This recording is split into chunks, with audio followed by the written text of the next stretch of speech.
Mayapur নিতাইগুল kitchen থেকে সবাইকে স্বাগতম। আপনাদের সাথে আছে আমি জয়প্রিয়া দেবী দাসী।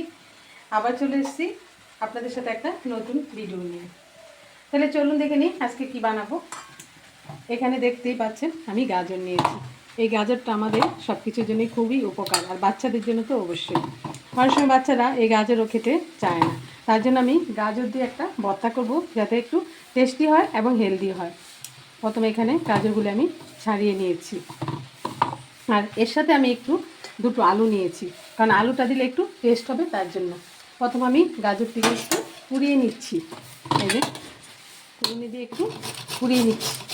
আলু আর গাজর সবগুলো আমি কুড়িয়ে নেব। এই যে সবগুলো আমি কুড়িয়ে নিয়েছি, এই যে গাজর আর এখানে আলুটাও কুড়িয়ে নিয়েছি। আমি আলুটা কুড়িয়ে একটু ধুয়ে নিয়েছি, নয়তো বাকি একটু কালো হয়ে যায়। এখন আমি এখানে কড়াই বসিয়ে দিয়েছি। কড়াতে আমি এখানে অল্প 1-1.5 চামচ একটু তেল দিয়ে দিয়েছি। তেলটা দিয়ে দিয়েছি। প্রথমে আমি এখানে একটু বাদাম দিয়ে দিয়েছি, বাদামটা একটু ভেজে নিচ্ছি। এই যে বাদামটা, এই ভর্তাটার জন্য যেহেতু গাজরের ভর্তা হবে তার জন্য কিন্তু সর্ষের তেল অবশ্যই দিতে হবে। সর্ষের তেল দিয়ে না করলে সেই ভর্তাটা টেস্ট হবে না। এই যে বাদামটা ভাজা হয়ে গেছে, বাদামটা ভেজে নিয়েছি। আর এখানে আমি নিয়েছি 2-3টে শুকনো লঙ্কা। সেটা আপনারা ঝালটা কম বেশি করে নিতে পারেন, যার যেরকম পছন্দ দিতে পারেন। আর অবশ্যই যদি বাচ্চাদের খাওয়ানোর ইচ্ছে থাকে তাহলে ঝালটা একদমই কম ব্যবহার করবেন। লঙ্কাটা আমি ভালোভাবে লাল লাল করে ভেজে নিচ্ছি। ভাজা হয়ে গেছে, আমি তুলে দিলাম। বাদাম লঙ্কা ভাজা হয়ে গেল। এবার আমি এখানে আলুটা দিয়ে দিচ্ছি, এই যে অল্প তেলে, যেহেতু আমি পরে তেল দেবো তার জন্য একদমই অল্প তেলে ভেজে নিচ্ছি। এর মধ্যে একটু স্বাদ মতো লবণ দিয়ে দিচ্ছি, ভেজে নিচ্ছি।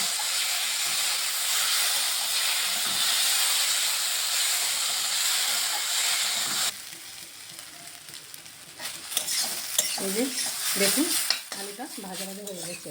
এখন আমি আলুটাকে নামিয়ে দিচ্ছি।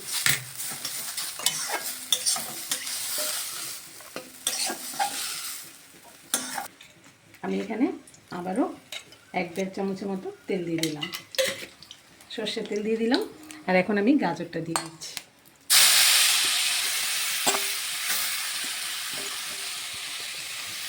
গাজরটাকে ভালো করে ভেজে নেব। আর গাজরের মধ্যে আমি অল্প একটু লবণও দিয়ে দিচ্ছি।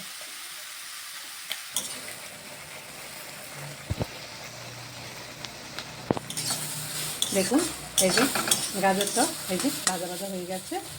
এই যে একটু ভালোভাবে অল্প তেলে সুন্দর করে একটু এই যে লালচে করে ভেজে নিলে এটা একটা সুন্দর একটা সেন্ট বেরোয়, তখন আমাদের এই ভর্তাটাও খুব ভালো লাগবে। এই দেখুন গাজরটা ভাজা হয়ে গেছে, আমি নামিয়ে দিচ্ছি। এই যে দেখুন গাজরটাও ভেজে নিয়েছি। আর দেখেছেন কতগুলি গাজর একদম অল্প একটু হয়ে গেছে, মজে গেছে। তারপর এখানে আমি ধনেপাতা নিয়েছি। এবার প্রথমে আমি এখানে যে বাদাম ভেজে নিয়েছিলাম এটা দিয়ে দিচ্ছি। এখন বাদামটাকে একটু আমি আধ ভাঙ্গা করে নেব, এই জন্য আমি একটা গ্লাস নিয়েছি। দেখুন এই গ্লাস দিয়ে বাদামটাকে একটু একটু গুঁড়ো করে নিয়েছি। হাফটা আর এইটা বাটিটা কাটা আসছে কেন?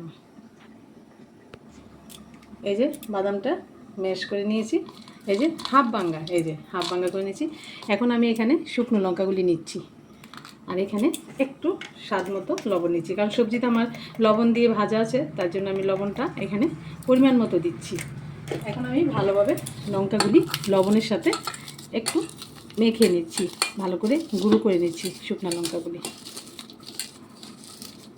আর এই লঙ্কাটা না গরম গরম থাকতে মাখলেই ভালো হবে, নাহলে মানে শুট্টা হয়ে গেলে লঙ্কাটা ভালো গুঁড়ো হবে না।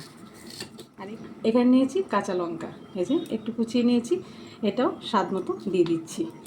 লঙ্কাটাও আমি ভালোভাবে এই যে লবণের সাথে মিশিয়ে নিচ্ছি, হাত দিয়ে ভালোভাবে মেখে নিচ্ছি। আর এখানে নিয়েছি ধনেপাতা, ধনেপাতাগুলো দিয়ে দিচ্ছি।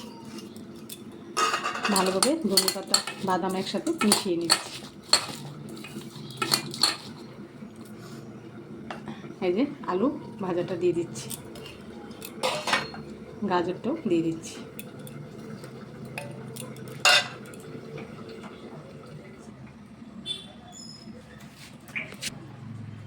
স্বাদ মতো সরষের তেল দিয়ে দিচ্ছি।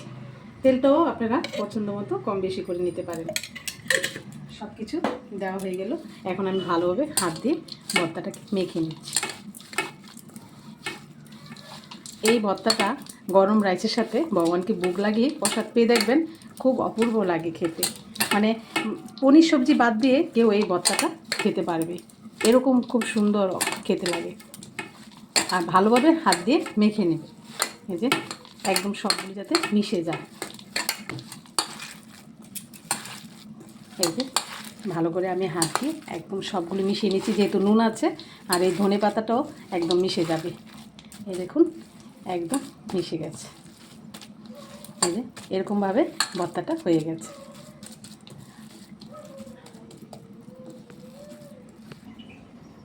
এই দেখুন রেডি হয়ে গেল গাজর আলুর ভর্তা। এরকমভাবে আপনারা বানিয়ে ভগবানকে ভোগ লাগাবেন। আর সবাই ভালো থাকবেন, সুস্থ থাকবেন। আবার দেখা হচ্ছে পরের ভিডিওতে। হরে কৃষ্ণ।